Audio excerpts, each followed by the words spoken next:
साथियों, जय भीम, नमो बुद्धाय।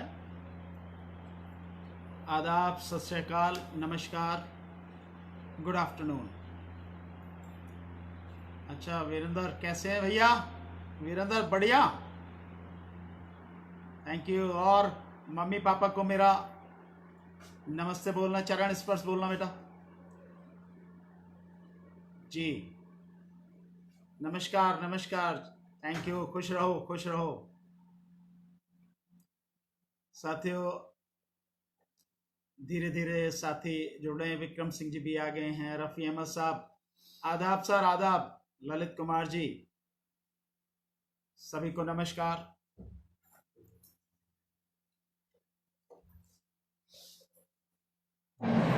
साथियों, लगभग एक हफ्ता हो गया जब मैं इससे पहले आपके बीच लाइव आया था। एक हफ्ते बाद आज फिर आपके बीच लाइव हूं। लगातार जैसा आप देख रहे हैं, देश के जो हालात हैं बद से बदतर होते चले जा रहे हैं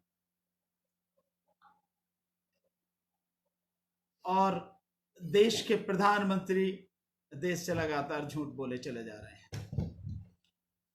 बहुत अजीब स्थिति है और बहुत अफसोसजनक स्थिति भी है कि प्रधानमंत्री लगातार देश से झूठ बोल रहे हैं। उनमें इतनी हिम्मत भी नहीं है कि वो सच बोल सकें, सच का सामना कर सकें। इतना आत्मविश्वास तो व्यक्ति में होना ही चाहिए, इतना आत्मबल होना ही चाहिए कि सच बोल सके, उसका सामना कर सके और देश को सच बता सके। लेकिन अफसोस कि भारत के वर्तमान प्रधानमंत्री बहुत डरे हुए व्यक्ति हैं, सच से घबराते हैं, लोगों को सच बताने से दूर भागते हैं। चाइना की स्थिति जैसे लगातार है, चाइना के साथ हमारे जो रिश्ते इस समय होते जा रहे हैं, जो उनमें कड़वाहट है, लगातार स्थिति वहां पर बिगड़ती चली जा रही है। और विपक्ष के कहने के बावजूद फौज के रिटायर्ड जनरल, लेफ्टिनेंट जनरल, कई सीनियर ऑफिसर्स हैं, उनकी कई जो रिपोर्ट्स हैं उसके बावजूद भी देश के प्रधानमंत्री सच बताने को तैयार नहीं है, स्वीकार करने को भी तैयार नहीं है। स्थिति इसलिए बड़ी भयानक होती चली जा रही है। साथियों, मैं आपसे चाहूंगा कि अधिक से अधिक साथी इस मेरी लाइव को शेयर करें, क्योंकि एक जरूरी बात आज मुझे आपके बीच में रखनी है। साथियों, हमारी पार्टी है राष्ट्रीय जनहित संघर्ष पार्टी। जैसा मैंने बताया था आपको कि पार्टी के विषय में पिछले जो हफ्ते मैंने लाइव किया था उसमें बताया था कि अगले हफ्ते जो लाइव होगा उसमें पार्टी के विषय में हम लोग चर्चा करेंगे, बताएंगे कि क्यों हम राजनीति में आए हैं, क्यों हम लगातार देश को जगाने का प्रयास कर रहे हैं और आने वाले समय में देश में जहां जहां भिन्न भिन्न प्रदेशों में जो चुनाव होंगे उसके विषय में हमारी पार्टी की रणनीति क्या रहेगी। और इसके अलावा देश में जो राजनीतिक माहौल है उसमें जो पार्टी की राजनीति है, रणनीति है, वो हमारी क्या रहेगी, उसके विषय में आपसे बात करनी थी। साथियों, शर्मिला जी भी हमारे साथ जुड़ चुकी हैं। जय भीम शर्मिला जी। ओपी सिंह जी हमारे साथ जुड़ चुके हैं। भाई साहब, जय भीम भाई साहब। तो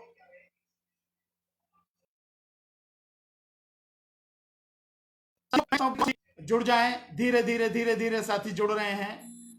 थोड़े से और साथी जुड़ जाएं तो तब उसके बाद मैं बात अपनी रखूं तो वो थोड़ा सा अच्छा रहेगा, ताकि अधिक से अधिक लोगों तक ये बात पहुंचे।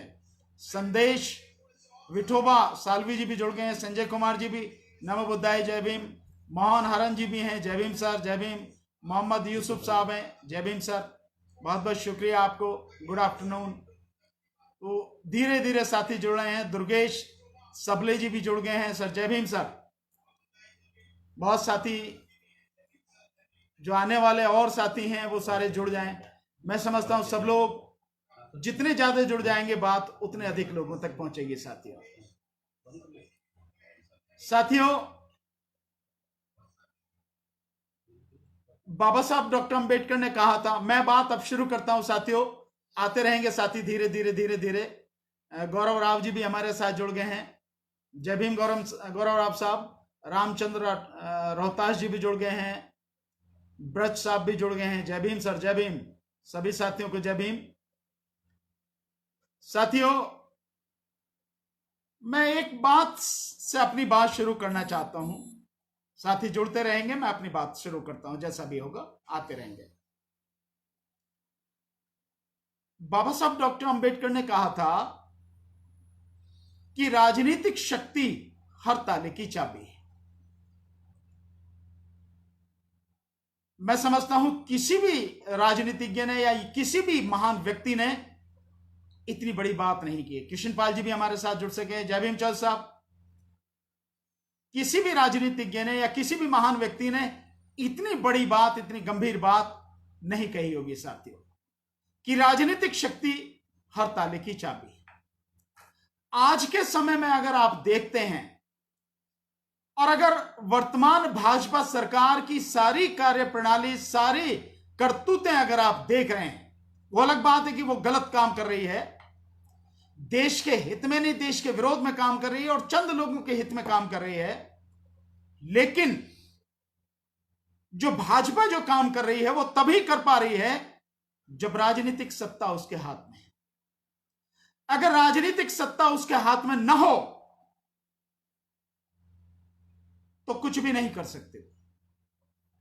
आज जितना भी कुछ उसने किया है, देश के साथ में जिस तरह से खिलवाड़ कर रही है वो, ये पीछे भी जो भी सरकारें आई, अगर कुछ भी वो कर पाई तो वो राजनीति की वजह से ही कर पाई। तो राजनीतिक ताकत वो है।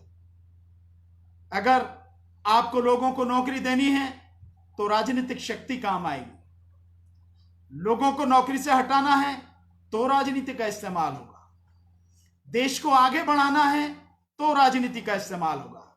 शिक्षा के क्षेत्र में अच्छा काम करना है, देश के लोगों को, अधिक से अधिक लोगों को शिक्षा मिल सके, इसके लिए काम करना है, तो राजनीति से अलग कोई क्षेत्र नहीं है।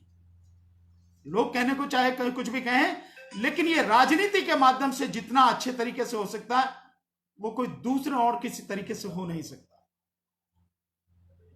लोगों को मेडिकल फैसिलिटी देनी हो, अस्पताल, डॉक्टर, दवाइयां देनी हो और रीजनेबल कीमत पर देनी हो, कम कीमत पर देनी हो, यह कैसे संभव है साथियों? केवल राजनीति से संभव। अभी मैं आप देख रहा था, इसको आप ऐसे समझ सकते हैं साथियों, एक वीडियो बड़ी वायरल हो रही है, शायद पंजाब से है कहीं। एक सरदार जी हैं मेडिकल स्टोर के, और उन्होंने बताया कि एक दवाई उन्होंने दिखाई, 2-3 दवाइयां दिखाई उन्होंने। एक दवाई उन्होंने दिखाई, उसकी कीमत 108 रुपए, उस पर प्रिंट है 108 रुपए, लेकिन 108 रुपए उसका एमआरपी है, यानी इतने में बेची जा रही है, और वो एक्चुअल में कितने की है? 9 रुपए की। इस 9 रुपए की दवाई को 108 में बेच रहे हैं। किस लिए संभव है? राजनीति की वजह से। और राजनीति की वजह से संभव है कि वो 9 रुपए की दवाई 9 रुपए में ही बिके, या 10 रुपए या 11 रुपए में बिके, लेकिन 108 में बिक रही है। इसे कौन कंट्रोल करेगा साथियों?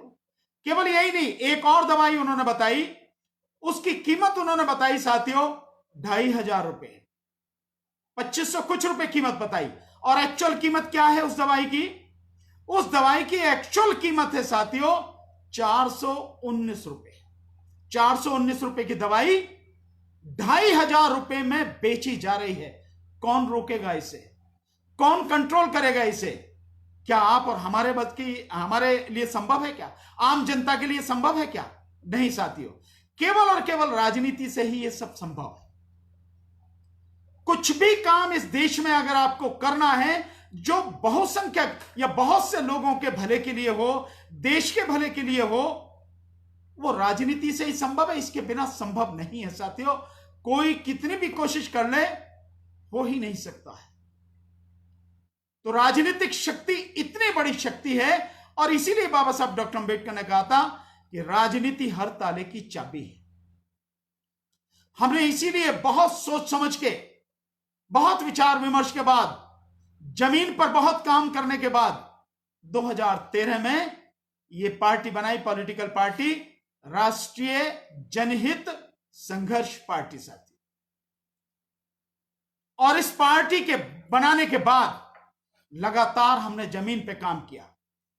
हमने पार्टी बनाई साथियों 26 नवंबर 2013 को। चुनाव आयोग ने, भारतीय चुनाव आयोग ने 29 मार्च 2014 को हमारी पार्टी को रजिस्टर किया। उसके बाद हम सबसे पहले 2017 में हमारी पार्टी ने विधानसभा चुनाव लड़ा साथियों, उत्तर प्रदेश में कुछ सीटों पर। उसके बाद जो लोकसभा का चुनाव हुआ, उस लोकसभा के चुनाव में हमने मणिपुर में एक सीट पर, हमारे जो मणिपुर प्रदेश के अध्यक्ष हैं सेंजोम नंदेश्वर, उनको हमने लड़ाया। बाकी और किसी भी सीट पर हमने इलेक्शन नहीं लड़ा। हमने हर जगह बीजेपी के विरोध में जो भी गठबंधन है हमने उसको सपोर्ट किया। उत्तर प्रदेश में सपा बसपा और आरएलडी का जो गठबंधन था, हमने उसको खुल के समर्थन दिया। ठीक इसी तरह से हमने यहां पे दिल्ली में बीजेपी के विरोध में हमने समर्थन दिया। तो हमारी नीति बिल्कुल स्पष्ट रही, और राजनीति में आने का बिल्कुल स्पष्ट कारण आपको समझ में आ ही गया होगा। हमने बता दिया कि जो कुछ भी हो सकता है राजनीति से हो सकता है, और राजनीति में जो फैली हुई गंदगी है, इस गंदगी को अगर साफ किया जा सकता है तो राजनीति में आके ही किया जा सकता है। इसका कोई दूसरा रास्ता नहीं है साथियों। आप कुछ भी कर लें, कुछ भी समझ लें, लेकिन राजनीति की गंदगी राजनीति में आके ही साफ हो सकेगी, उसके बिना संभव नहीं है। आपको ध्यान है, बहुत गालियां देते थे केजरीवाल राजनीति वालों को, लेकिन अंत में पार्टी बनाई और पार्टी बना के इलेक्शन लड़ा राजनीति में, और उसके बाद ही जो भी कुछ कर पा रहे हैं वो कर रहे हैं। सिर्फ राजनीति से ही संभव है साथियों। और मेरा मानना हमेशा से ये रहा है, और मैंने हमेशा ये बात कही है, 2010 से तो मैं लगातार काम कर रहा हूं जमीन पर। हर जगह जहां गया हूं मैंने यही बात कही है कि राजनीति में अच्छे पढ़े लिखे समझदार योग्य लोगों की, निडर लोगों की, निष्पक्ष लोगों की, कर्मठ सामाजिक कार्यकर्ताओं की निहायत जरूरत है। जब तक अच्छे लोग राजनीति में नहीं आएंगे, राजनीति किसी हालत में भी अच्छी नहीं होगी। और ये जो सरकारें हैं, जो आज हैं या पीछे भी रही हैं, इन्होंने सिर्फ कहा है, लेकिन गरीब के नाम पर, जनता के नाम पर जनता को ही धोखा दिया। जनता के लिए कोई काम किया नहीं। वो काम लगातार ऐसे रहे। कुछ ही लोग अमीर होते चले गए, नेता अमीर होते चले गए, बिजनेसमैन अमीर होते चले गए, और अमीर और गरीब की खाई लगातार बढ़ती चली गई। कारण उसका ये रहा कि राजनीति में स्वार्थी लोग आए, समझदार, निष्पक्ष और निडर लोग, समाज के लिए काम करने वाले ईमानदार लोग राजनीति में नहीं आए। ईमानदार लोग, अच्छे लोग, क्वालिफाइड लोग घर में बैठे चाय की चुस्कियां लेते हुए चर्चा तो करते हैं, चाहे राजनीति पर गालियां देते हैं राजनीति को, राजनीति गंदी है, लेकिन इस गंदगी में उतरकर आकर कोई भी इस गंदगी को साफ करने के लिए तैयार नहीं है। और आप जब तक इसमें उतरकर साफ इसको नहीं करेंगे, ये गंदगी और बढ़ती जाएगी। और जिस तरह से इसने हम सबका जीना हराम कर दिया है, आने वाले समय में हम सबका जीना बिल्कुल मुश्किल हो जाएगा, दूभर हो जाएगा। इसलिए राजनीति में आना निहायत जरूरी है। एक महान विद्वान है, उन्होंने कहा भी है कि राजनीति में भाग नहीं लेने का मतलब यह है अयोग्य लोग आप पर शासन करने लगेंगे। और आज यही हो रहा है। आज की हालत आप देख रहे हैं कि वो लोग जिन्हें कुछ नहीं आता, जो देश को बर्बाद करने पर तुले हैं, वो देश पर राज कर रहे हैं। जिन्होंने आर्थिक रूप से देश को बर्बाद कर दिया, शैक्षणिक रूप से देश को बर्बाद कर दिया, सांप्रदायिक सौहार्द के रूप में देश को बर्बाद कर दिया, जातीय घृणा, सांप्रदायिक घृणा इतनी फैलाई कि लोगों में, इस देश में नफरत का बाजार चारों तरफ बिखरा पड़ा है। आज की तारीख में जो मेडिकल फैसिलिटी होनी चाहिए लोगों को, वो नहीं है। आज कोरोना के समय में ये बिल्कुल नंगा हो गया सब कुछ कि जो डॉक्टर्स हैं, नर्सेज हैं, पैरामेडिकल स्टाफ हैं, लैब असिस्टेंट्स हैं और बाकी जो सुरक्षा कर्मचारी हैं, सफाई कर्मचारी हैं, उन तक को आज भी 3 महीने से ज्यादा हो गए कोरोना के चलते हुए, उनके पास पीपीई किट नहीं है जो वो अपनी सुरक्षा कर सके और देश के लोगों की सेवा कर सके, उन्हें बचा सके। ये हाल है। ऐसा नहीं कि संभव नहीं है, बिल्कुल संभव है। जो तेल की कीमतें जिस तरह से बढ़ाई गई हैं और 2013 में जो तेल की कीमतें थी उन पर जो एक्साइज ड्यूटी ली जाती थी 9 रुपए 20 पैसे, और आज जो ली जा रही है वो 32 रुपए 89 पैसे, यानी लगभग 33 रुपए, इतनी एक्साइज ड्यूटी बढ़ा दी गई है। उन हालात में जो पैसा तेल के माध्यम से ही सरकार कमा रही है, लाखों करोड़ रुपए सालाना के, अगर वो ही ईमानदारी से शिक्षा में, चिकित्सा में लगा दिया जाए तो देश की हालत बहुत बढ़िया हो जाएगी। यह देश वाकई में दुनिया में नंबर बनने की तरफ अग्रसर हो जाएगा। लेकिन ऐसा नहीं है। नेताओं के, सत्ताधारियों के अपने जो उनके सारे खर्चे हैं, ठाठ हैं, उसमें कोई कभी कमी नहीं आती, लेकिन जनता के लिए जिस भी चीज की जरूरत है उसमें हमेशा कमी नजर आएगी, वो कहीं आपको नजर आएगा ही नहीं। एक चीज से आप समझ लीजिए, आपको समझ में आ जाएगी, ये जो मोदी सरकार अपने आप को कहती है कि बड़ी राष्ट्रभक्त है, देशभक्त है, चाइना का उदाहरण आपने देख लिया, और प्रधानमंत्री के ये कहने के बाद जो दुनिया में थू थू प्रधानमंत्री की हो रही है, और चाइना इसका लाभ लेके उसी वाक्य का फायदा उठा के दुनिया को बता रहा कि हमने तो कोई कब्जा नहीं किया, जिसमें भारतीय प्रधानमंत्री ने कहा कि ना तो हमारे सीमा में कोई घुस आया है, ना ही कोई घुसा हुआ है, और ना ही हमारी कोई पोस्ट किसी दूसरे के कब्जे में है। तो फिर हमारे 20 सैनिक, उनकी हत्या किसने की? वो शहीद कैसे हुए? हमारे 10 सैनिकों को, जिनमें 6 सीनियर ऑफिसर थे, उनको बंधक बना के किसने रखा गया? क्यों रखा गया? हमारे जो 76 जो सैनिक हैं वो घायल हुए, कैसे घायल हुए? और यही सरकार अब इसने अध्यादेश लाए हैं जिसमें किसानों की रीढ़ तोड़ दी है इसने।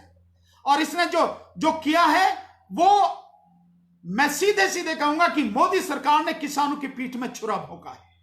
और क्या है वो साथियों, कि जो मक्का का हम निर्यात करते थे, एक्सपोर्ट करते थे, आज हमारा देश मक्का का आयात करने लगा है। 3,20,000 टन मक्का का आयात 2019 के बाद हम कर चुके हैं। और क्यों कर चुके हैं? जब हमारे पास मक्का का इतना बड़ा भंडार है, हम उसे निर्यात करते थे, तो आयात क्यों कर रहे हैं? क्यों? क्योंकि ट्रंप ने कहा है, अमेरिका ने कहा है कि तुम्हें आयात करना पड़ेगा। तो ये जो 56 इंच की सीने वाला जो यहां का देश का प्रधानमंत्री है, देश का प्रधान सेवक, उसकी टांगें कांपने लगी अमेरिका के सामने। ये यूं कहा जाए कि अमेरिका की चापलूसी करने में अपना आत्मसम्मान, देश का स्वाभिमान बेच दिया, और आज देश उस मक्का को आयात कर रहा है। और उससे नुकसान कितना बड़ा हुआ है इसे भी समझ लेने की जरूरत है साथियों। नुकसान उससे इतना बड़ा हुआ है कि जो मक्का 2019-20 में 2000 से लेकर 2400 रुपए प्रति क्विंटल के हिसाब से बिक रही थी, वही मक्का आज की तारीख में 800 रुपए से 1000 रुपए क्विंटल में बिक रही है। तो क्या किसान मर नहीं गया? एमएसपी को खत्म कर दिया, कोई एमएसपी नहीं, और कह दिया कि किसान अपनी फसल को जितनी कीमत में बेचना चाहे, जहां बेचना चाहे बेचे। अरे जब एमएसपी थी तब उसका थोड़ा बहुत उसे कुछ मिल पाता था, एक डर था कि भाई इतने में तो खरीदना ही है, इससे कम में तो खरीदना ही नहीं है। उस समय भी इससे कम में खरीदा जा रहा था, अब तो कुछ है ही नहीं। तो जो भी बिजनेसमैन है, व्यापारी है, जितने में चाहेगा खरीदेगा, कहे भाई इतने में देनी है दे, नहीं देनी है तो मत दे। क्योंकि किसान के पास कोई भी ऐसी उसके पास क्षमता नहीं है कि वो उस अपनी फसल को, अनाज को रोक सके, और रोकने के बाद में उसे कुछ समय बाद जब उसके दाम बढ़े हो या जब उसकी कीमत उसे मिल रही हो अच्छी, तब बेच सके। उसके पास सुविधा ही नहीं है, क्योंकि उसकी तो स्थिति यह है, 80% किसान की इस देश में स्थिति यह है कि उसे फसल कटी और बेच के बाकी सारे अपने काम करने, कर्जा पटाना है, किसी को बेटी की शादी करनी है वो करना है, घर के और खर्चे हैं वो जो है वो सब करना, पढ़ाई के लिए देना, ये स्थिति है। तो ऐसे में एमएसपी हटा दी, मक्का का निर्यात बंद कर दिया, मक्का के निर्यात पे एक्साइज ड्यूटी वो बहुत कम कर, जो ड्यूटी थी वो कम कर दी, आयात ड्यूटी घटा दी, जिसका नतीजा यह है कि 3,20,000 कुंटल मक्का आयात की, निर्यात करने वाला देश आयात करने वाला हो गया। और केवल यही नहीं साथियों, जो आज सोलर पैनल हम चाइना से खरीद रहे हैं, वो सोलर पैनल कभी एक समय में, या और बहुत ज्यादा समय नहीं है, थोड़े समय पहले 2013 से पहले ही भारत निर्यात करता था। जिस चीज को हम निर्यात करते थे दुनिया में बेचते थे, हम बढ़िया क्वालिटी का बेचते थे, और आज हम घटिया क्वालिटी का चाइना से खरीद रहे हैं। ये चाइना के साथ देश के प्रधानमंत्री की दोस्ती का परिणाम है जो बर्बाद। इन हालात में क्या करेंगे साथियों आप? बिना राजनीति के ये संभव नहीं है। ये जो राजनीति में बैठे हुए लोग हैं जिन्होंने देश को बर्बाद कर दिया, जो देश का खून चूस रहे हैं, देश के लोगों का खून चूस रहे हैं, उनका हक मार रहे हैं, उन्हें जो देना चाहिए था उन्हें नहीं मिल रहा, और लूट लूट के अपना घर बढ़ रहे, स्वार्थी के स्वार्थी। इन्हें हटाएंगे कैसे आप? बिना राजनीति में आए हटा सकेंगे? नहीं हटा सकते। राजनीति में आना पड़ेगा, राजनीति को समझना पड़ेगा, और समझ के उसी हिसाब से इसका जवाब देना पड़ेगा। तभी आप इन सब से छुटकारा पा सकेंगे, तभी देश आगे बढ़ सकेगा, आपको आपका हक मिल सकेगा। तो अपने हक के लिए तो लड़ना पड़ेगा, आपके हक के लिए दूसरा नहीं लड़ेगा। इसीलिए हमने ये पार्टी बनाई, राष्ट्रीय जनहित संघर्ष पार्टी, और इस पार्टी के तहत हमने लगातार अब काम किया है, हम लगातार काम कर रहे हैं, और पूरे देश में अब हमसे लोग लगातार जुड़ते चले जा रहे हैं। साथियों, हमारी पार्टी का बहुत सीधा एजेंडा है। देश का जो संविधान है उस संविधान को पूरी तरह से लागू करना है। परम पूज्य बोधिसत्व बाबा साहब डॉक्टर भीमराव अंबेडकर और मान्यवर साहब काशीराम जी ने जो हमें सिखाया, जो हमें बताया, हमें उस रास्ते पर चलना है साथियों। देश के लिए हमें काम करना है साथियों, और हमारे साथ जो भी जुड़ना चाहे साथियों वो जुड़े, उसका स्वागत है। लेकिन ध्यान रखें, अगर वो अपने स्वार्थ के लिए जुड़ रहा है, कुछ कदम चलने के बाद पता लग जाएगी कि कौन कैसा है, और जैसे ही पता लगेगी हम उस साथी को साइड कर देंगे। हमारे साथ वही चलेगा, उसी साथी को हम साथ में रखेंगे, उसी को जिम्मेदारी देंगे जो इस देश में फैली हुई गंदगी को साफ करने, इस राजनीति को स्वच्छ करने, और देश के लोगों को, गरीबों को, शोषितों को, पीड़ितों को, दलितों को, मुस्लिमों को, माइनॉरिटीज को, जो ओबीसी हैं उनको, जो अपने आदिवासी हैं उनको, उनका हक दिलाने के लिए काम करेगा, ईमानदारी से काम करेगा। सिर्फ उनके लिए देना साथियों। ऐसे ही साथी हमें जुड़े, बाकी और साथी हमारे यहां कुछ नहीं मिलेगा उन्हें साथियों।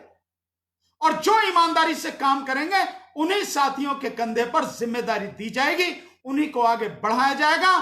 किसी भी साथी के, किसी भी कार्यकर्ता के मान सम्मान में कभी भी कोई कसर, कभी भी कोई कमी की नहीं जाएगी, लेकिन धोखा देने वाले व्यक्ति को बख्शा नहीं जाएगा साथ। तो हमारे साथ जो लोग जुड़ रहे हैं, लगातार जो जुड़ते चले जा रहे हैं, पंजाब से बहुत बड़ी संख्या में जुड़ रहे हैं। और मैं वैसे तो आज पंजाब के जो साथी हैं, जो हमारे, जिनको हम जिम्मेदारी सौंपेंगे पंजाब का प्रदेश अध्यक्ष की, उन साथी की आज घोषणा करता, लेकिन अभी उन्होंने कहा है कि नहीं, जब घोषणा होगी तो एक हम पूरी प्रॉपर तरीके से मीटिंग करके, हमारे जो सारे साथी हैं सबको इकट्ठा करके, और फिर राष्ट्रीय टीम को बुलाकर वहां प्रॉपर तरीके से घोषणा होगी। तो मैं आज पंजाब के जो साथी हैं उनकी बात को मानते हुए, मैं पंजाब के प्रेसिडेंट की, अध्यक्ष की घोषणा वहीं पंजाब में, जब वो साथी समय रखेंगे, मीटिंग करेंगे, उसी समय उसकी घोषणा करूंगा। इसी तरह से जो उड़ीसा के साथी हैं हमारे साथ, वो भी कई साथी हमारे साथ बहुत बड़ी संख्या में जुड़ गए। आज मैं उसकी घोषणा करता, लेकिन वो भी अगली बार जब होगा उसकी घोषणा करेगी, क्योंकि कुछ साथियों से और बात करनी है। उड़ीसा के अध्यक्ष की भी घोषणा उस समय की जाएगी। बिहार का चुनाव सर पे है साथियों। बिहार के चुनाव में हम पूरी ताकत के साथ लड़ेंगे। अभी नहीं कह सकते कितनी सीटों पर, अधिक से अधिक सीटों पर लड़ेंगे। देखते हैं किसके साथ गठबंधन होगा। और आप ध्यान रखिए, याद रखिए कि अगर गठबंधन भी होगा तो आरजेडी और उसके साथ जुड़े हुए जो लोग हैं उन्हीं से गठबंधन होगा, हुआ तो, नहीं तो कोई दिक्कत नहीं है। गठबंधन नहीं होगा कोई बात नहीं, लेकिन बीजेपी को और नीतीश कुमार की पार्टी जनता दल यू को हराने के लिए पूरी ताकत लड़ाई जाएगी। और मैंने आपको पहले कह दिया, इलेक्शन कमीशन, ये सरकार, भारत सरकार ईवीएम से चुनाव रोकेगी तो ठीक है, नहीं तो ईवीएम तोड़वाया जाएगा। बहुत स्पष्ट खुले शब्दों में कह रहा हूं मैं, ईवीएम बर्दाश्त इस बार हम नहीं करेंगे। बिहार के चुनाव में यह काम इस बार हम करेंगे, चाहे जो हो, कोई हमें इस बात की चिंता नहीं। राजस्थान के भी जो साथी हैं, मैं उनकी भी घोषणा राजस्थान अध्यक्ष की करता, लेकिन कुछ और साथी हैं, उनसे एक बार चर्चा करने के बाद नेक्स्ट अगली बार जब भी मैं फेसबुक लाइव करूंगा उसमें मैं उन जो साथी हैं उनकी मैं घोषणा करूंगा साथियों। तो हर जगह से साथी जुड़ते चला जा रहे हैं। और जो काम हमारा है, मैं बिहार के साथी भी और देश के साथी भी, आप समझ लीजिए 5 चीजों पर, वैसे तो और कुछ कई चीजें हैं, लेकिन 5 से 6 चीजों पर हमारी पार्टी जब भी हमें मौका मिला, सत्ता की जिम्मेदारी जिस दिन भी देश की जनता या जिस प्रदेश की जनता हमारे कंधों पर सौंपेगी, हम इन 5-6 क्षेत्रों में काम करेंगे। नंबर 1, एजुकेशन, शिक्षा के क्षेत्र में हम पूरी ताकत के साथ जबरदस्त तरीके से हम काम करेंगे। और बहुत ही हमारा स्पष्ट वो है कि ग्रेजुएशन तक यानी कि बीए तक, स्नातक तक, बीए हो, बीएससी हो, यहां तक शिक्षा या किसी प्रदेश की हो या देश की, जो भी जिम्मेदारी में मिलेगी, उनको फ्री शिक्षा दी जाएगी और कंपलसरी शिक्षा दी जाएगी। और क्वालिटी एजुकेशन यानी योग्य बढ़िया शिक्षा, जो सबसे बढ़िया शिक्षा होगी वो दी जाएगी। हम उसके लिए काम करेंगे, क्योंकि साथियों मैं जानता हूं, अगर शिक्षा बढ़िया है, शिक्षा अच्छी है, शिक्षा में आप नंबर 1 हैं, तो निश्चित रूप से बाकी और चीजों में भी आप नंबर 1 होंगे। शिक्षा ही एक ऐसा क्षेत्र है, शिक्षा ही एक ऐसा रास्ता है जो बाकी सारे सब चीजों के रास्ते खोलता है। तरक्की के सारे रास्ते अगर खुलते हैं तो इसी से खुलते हैं। और केवल यही बात नहीं साथियों कि शिक्षा में जिस तरह की कमियां हैं, जितने प्रोफेसर्स की, टीचर्स की, स्टाफ की कमी है, अगर यही प्रॉपर तरीके से भर दिया गया तो कई लाख लोगों को रोजगार मिल जाएगा साथियों। ऐसा ही नहीं, केवल एजुकेशन ही नहीं, वो रोजगार का भी एक बहुत बड़ा माध्यम है। यूनिवर्सिटीज में बढ़िया प्रोफेसर हो, अच्छे क्वालिफाइड प्रोफेसर हो, लैब्स बढ़िया हो, यूनिवर्सिटीज बढ़िया हो, कितना जो लोगों को रोजगार मिलेगा और देश कितना तरक्की करेगा। तो सबसे नंबर 1 एजुकेशन पर हम पूरी ताकत से काम करेंगे, नंबर 1। नंबर 2 साथियों, जो मेडिकल फैसिलिटी हैं, जो चिकित्सा सुविधा है, देश में बहुत बुरी हालत है और देश पूरी तरह से समर्थ है, लेकिन दिक्कत यह है कि चंद स्वार्थी लोगों की और नफरत फैलाने वाले लोगों के हाथ में सत्ता है, इसलिए उस पर काम नहीं हो रहा। और कोरोना के समय जब इसका इंफ्रास्ट्रक्चर बहुत मजबूती के साथ खड़ा कर देना चाहिए था, तब भी काम नहीं हुआ। उन हालात में साथियों आपके सामने चिकित्सा व्यवस्था की जो हालत है वो सामने आ गई। इसलिए चिकित्सा के क्षेत्र में हम पूरी तरह से बढ़िया तरीके से काम करेंगे ताकि लोगों को अच्छी चिकित्सा सुविधा मिल सके। अगर राज्य की, माना जैसे बिहार में हम लोग काम कर रहे हैं, हम बिहार में हम इलेक्शन लड़े और बिहार के लोगों ने हम पे विश्वास करके हमें जिम्मेदारी सौंपी, तो बिहार के क्षेत्र में ये पहला बिहार में हम लोग ये सब काम करेंगे और एक उदाहरण पेश करेंगे। तो दूसरा हो गया मेडिकल फैसिलिटी पे, डॉक्टर्स की कमी है उसको पूरा करेंगे, हॉस्पिटल्स की कमी है उसको पूरा करेंगे, दवाइयां जो कम से कम रेट पर मिल सके उसकी व्यवस्था की जाएगी, जेनेरिक दवाइयां उनकी व्यवस्था की जाएगी साथियों। इसके अलावा साथियों जो तीसरा काम होगा वो काम होगा रोजगार पर साथियों।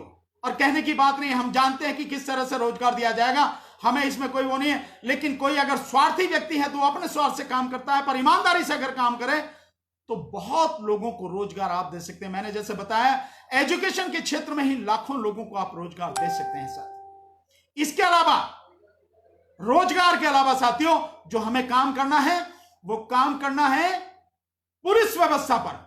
जो देश की जो पुलिस व्यवस्था है हालांकि प्रदेश का जो मामला है और प्रदेश में अलग अलग प्रदेश में पुलिस व्यवस्था होती है, केंद्रीय स्तर पर कोई पुलिस व्यवस्था नहीं होती, पर फिर भी जो स्टेट में पुलिस व्यवस्था है, मैं अपने अनुभव से कहता हूं साथियों, जिंदगी के इतने बड़े अनुभव के बाद मैं ये बात कहता हूं, अगर किसी भी राज्य की पुलिस व्यवस्था सुधार दी जाए, देश के सभी राज्यों की पुलिस व्यवस्था सुधार दी जाए, तो आप मान लीजिए साथियों, देश की या उस प्रदेश की 70% गंदगी साफ हो जाएगी, 70% समस्याओं का समाधान हो जाएगा अगर पुलिस व्यवस्था सुधार दी गई साथियों। यह है स्थिति साथियों। तो और लेकिन कोई भी पुलिस व्यवस्था को सुधारने के लिए काम नहीं करता, कोई भी इस पर बोलता नहीं, कोई उस पर चर्चा नहीं करता। जबकि सुप्रीम कोर्ट तक ने 2006 में एक जजमेंट में यह कहा कि पुलिस व्यवस्था में सुधार के लिए एक जो कमीशन बनाया गया था, उसकी रिपोर्ट थी, सुप्रीम कोर्ट ने भी अपने सुझाव दिए थे, उनको लागू करना चाहिए, लेकिन किसी प्रदेश ने नहीं किया, क्योंकि वर्तमान में जो नेता बैठे हैं, जो राजनीतिज्ञ बैठे हैं, वो अपने स्वार्थ के लिए, अपने लाभ के लिए पुलिस का गलत इस्तेमाल करते हैं, और जो पुलिस जनता की सेवक होनी चाहिए वो जनता की भक्षक बन चुकी है। यह स्थिति है। तो पुलिस व्यवस्था में सुधार, चाहे पूरी तरह से हमें दूसरी ही पुलिस व्यवस्था क्यों ना करनी पड़े, हम ये काम करेंगे। इसी के लिए हम लगातार राजनीति में, इसीलिए हम आए हैं साथियों। इसके अलावा साथियों, जो पर्यावरण की स्थिति है, जो नदियों को बिल्कुल मार दिया जा रहा है, गंदा पानी फैक्ट्रियों का इधर उधर का सब उनमें फेंका जा रहा है, उनका पानी बिल्कुल जहर बना दिया गया है, नाले गंदे कर दिए गए हैं, नहरें गंदी कर दी गई हैं, तालाबों का पानी गंदा कर दिया गया, जमीन के अंदर का पानी गंदा कर दिया गया है, ये और जो हवा है वो पूरी तरह से प्रदूषित कर दी गई है। और मिलावट जिस तरह से है, प्रदूषण में ये मिलावट भी आती है कि खाने पीने की चीजों में, दवाइयों में, क्या क्या किस किस तरह की मिलावट है, कोई रोकता नहीं है। ये बहुत जरूरी है। तो पर्यावरण और ये मिलावट की जो सारी चीजें हैं, इसको रोकेंगे, पूरी ताकत से रोकेंगे और सख्त से सख्त कानून बनाकर लागू करेंगे साथियों। उसके लिए काम करना है। और साथियों, जो ठेका प्रथा, जो कॉन्ट्रैक्ट पे जो लेबर ली जा रही है, जो परमानेंट जो पोस्ट थी, उनको सबको खत्म किया जा रहा है, इस ठेका प्रथा को खत्म करेंगे, निजीकरण को खत्म करेंगे साथियों। ये निजीकरण, क्योंकि सबसे बड़ा जो रास्ते में देश के में रोड़ा है, ये निजीकरण है।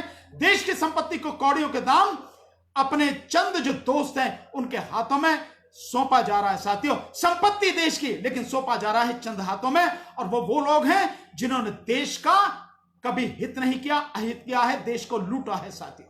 ऐसे लोगों के हाथों में जाने से देश को रोकेंगे, निजीकरण को पूरी तरह से बंद करेंगे, उसका पूरा बहिष्कार करेंगे। ये मुख्य काम है जो हम राजनीति में आके करेंगे। काम इसके अलावा और भी हैं, लेकिन ये मुख्य काम है। और एक काम इसमें और है साथियों, महिलाओं की सुरक्षा के लिए, महिलाओं को मजबूत बनाने के लिए जमीनी काम करेंगे। मैंने बार बार कहा है कि अगर हमारी बच्चियां हैं, अगर स्कूल से ही हमारी बच्चियों को मार्शल आर्ट की ट्रेनिंग दी जाए, जूडो, कराटे, ताइक्वांडो, कुंग फू, और एक केरल की कल्लारी करके एक वो होती है, और एक दक्षिण उसकी जो उत्तर पूर्व भारत की भी एक हमारी कला है, ये मार्शल आर्ट जो हमारे लिए सेल्फ डिफेंस का काम करती है, सिखाती है।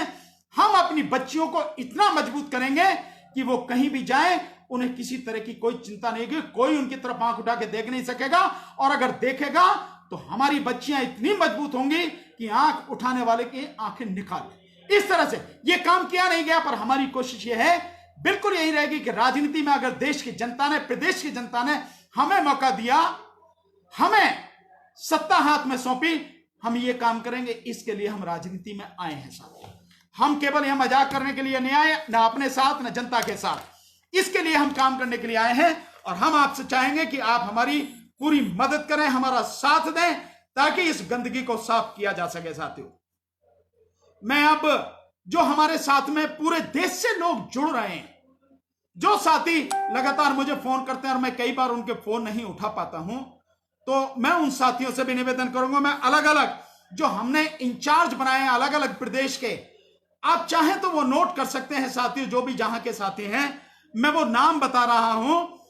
जो साथी जिस जगह के इंचार्ज हैं, जिस स्टेट के, जिस प्रदेश के इंचार्ज हैं, उनका फोन नंबर आप यहां से नोट कर सकते हैं। आप सीधे उनसे संपर्क करें, आपको सीधे मुझे बात करने की जरूरत नहीं, उनसे संपर्क करें। इसका मतलब मेरे से संपर्क हो गया, ताकि किसी भी साथी का फोन आए तो कोई भी साथी जो जुड़ना चाहता है वो जुड़ने से ना रह जाए, और हम पूरी ताकत के साथ ये काम कर रहे हैं। मैं साथियों आपको बताना चाहूंगा कि जो हमारे साथी तेलंगाना, आंध्र प्रदेश और वहां से हैं उड़ीसा से, तेलंगाना, आंध्र प्रदेश, उड़ीसा से हैं, वो डॉक्टर विजय कुमार जो हमारे राष्ट्रीय महासचिव हैं, उनसे संपर्क कर सकते हैं सीधे। डॉक्टर विजय कुमार जी का नंबर है 9818357275। एक बार फिर से बोलता हूं, डॉक्टर विजय कुमार 9818357275। जो भी तेलंगाना, आंध्र प्रदेश और उड़ीसा के साथी हैं वो सीधे डॉक्टर साहब से संपर्क करें। साथी जो मध्य प्रदेश के साथी हैं, मध्य प्रदेश के साथी हमारे वहां पर मध्य प्रदेश में जो हमारे बड़े मजबूत साथी हैं ब्रजेश कुमार जी, ब्रजेश कुमार जी से मध्य प्रदेश के साथी सीधे संपर्क कर सकते हैं। और ब्रजेश कुमार जी का नंबर है 9821269734, 9821269734। इसके अलावा साथियों जो हमारे साथी नॉर्थ ईस्ट के हैं, उत्तर पूर्व के हैं, और पश्चिम बंगाल से जो हमारे साथी हैं, पश्चिम बंगाल और नॉर्थ ईस्ट के जितने भी जो हमारे प्रदेश हैं, 8 प्रदेश जो हैं, उनके जो साथी हैं, वहां से जो भी संपर्क करना चाहे तो हमारे राष्ट्रीय महासचिव हैं दूसरे श्री राजेंद्र सिंघा जी, राजेंद्र सिंघा जी डीआरडीओ में सर्विस करते थे, कब की छोड़ दिया और अब हमारे साथ हैं श्री राजेंद्र सिंघा जी, उनसे संपर्क कर सकते हैं। उनका नंबर है 9818470293। राजेंद्र सिंघा जी जो नॉर्थ ईस्ट और पश्चिम बंगाल के हमारे इंचार्ज हैं, 9818470293। इसके अलावा साथियों जो साथी हमारे हरियाणा से हैं, हरियाणा से हमने एक बहुत ही क्वालिफाइड हमारे प्रोफेसर हैं, उनको हमने हरियाणा प्रदेश का अध्यक्ष बनाया है, प्रोफेसर सत्यप्रकाश जौहरी। सत्यप्रकाश जौहरी साहब एक जो ये इंस्टीट्यूट होते हैं उसमें पढ़ाते हैं, बहुत क्वालिफाइड व्यक्ति हैं, प्रोफेसर हैं। उनको हमने हरियाणा प्रदेश का प्रदेश अध्यक्ष बनाया है, श्री सत्यप्रकाश जौहरी। और हरियाणा के जो भी साथी हैं सीधे उनसे संपर्क करें। उनका नंबर मैं आपको देता हूं सत्यप्रकाश जौहरी साहब का 9646605705। दोबारा से बोलता हूं 9646605705।